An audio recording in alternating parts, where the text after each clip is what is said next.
من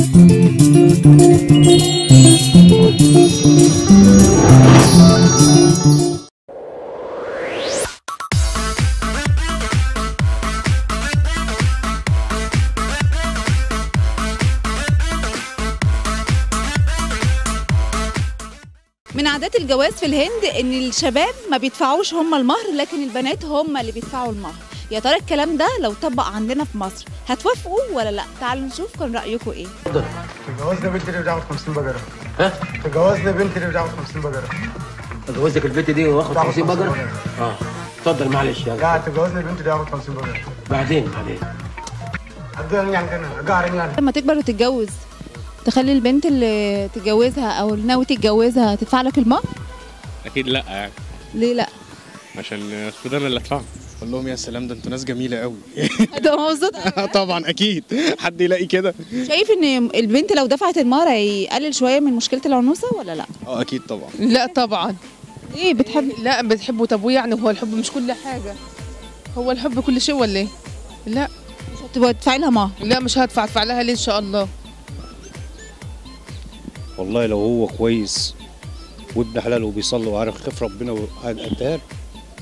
هتديها له وتدفع عليها مهر؟ لو دفع لها لا، لو في امكانياتي اللي انا اساعده. متجوزة بس عامة حتى لو اتحطيت في موقف لا. مش هتدفعي؟ تعنسي اكرم.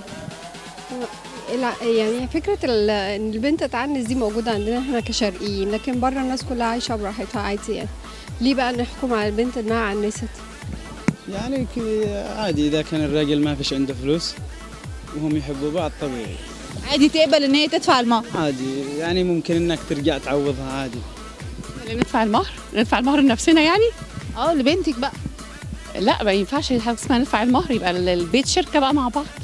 يعني نفرش البيت سوا، طالما مش هيدفع مهر يبقى بدل المهر ده نعوضه ان احنا نشترك مع بعض في تأسيس البيت. لا الحلوه تاخد مهر قليل، فاهمه؟ تاخد مهر قليل؟ هتدفع في نفسها مهر قليل؟ انا حلوه فانا هدفع في نفسي مهر قليل، لكن انا وحشه فهزود في المهر، صح؟ عشان كده ما يجيلهاش اي واحد يعني. ممكن يبقى مثلا هي حلوه بس هي عايزه تدفع اكتر عشان يجي لها واحد احسن. اروح اخدها انا بقى. بالاتفاق والبساطه. اللي عايز يسطر بنته لازم يكون في شيء مرونه شويه. حياه صعبه والشاب يجيب منين؟ يعني موافق ان بنتك انت تدفع لها مهر؟ لا يعني نتفق مع بعضينا وهو يجيب حاجه واحنا وتمشي الامور. لا احنا مش هندفع، البنت مش هتدفع المهر طبعا. انا ممكن اوافق ان هو ما يدفعش مهر لكن احنا مش هندفع طبعا. لو في قانون اتعمل فعلا ان يخفف المهر من على الراجل ويخليها يسندها للست او البنت، توافق؟ لا طبعا. ايه القانون ده؟ لا اقعد بنتي جنب منه.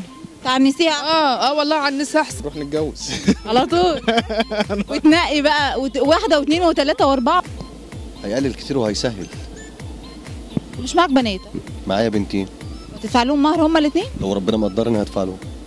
انا جاهز البنت مثلا على قد ما بقدر، اما هو هياخدها كده على طول، لا طبعا.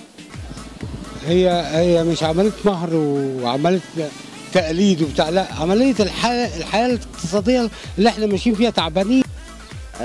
هي لو دفعت مهر وخلاص بقى بطبيعه الحال ممكن تصرف على البيت، بما ان انا قبلت ان هي تدفع لي مهر. يعني خلاص فين دوري في الموضوع؟ الاتنين سواء ولد وبنت متفقين والدنيا كويسة جدا ما بينهم يعني اجتماعيا وتفكيريا، يبقى نتنزل شوية في موضوع الماديات. لكن أنا مش مع البنت إنها يعني تقدم مهر أو شبكة للعريس. من يقول القلب مع غيرك سلام،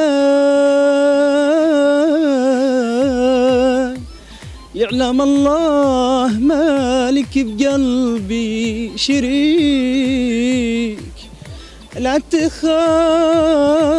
الناس وعيون الملاك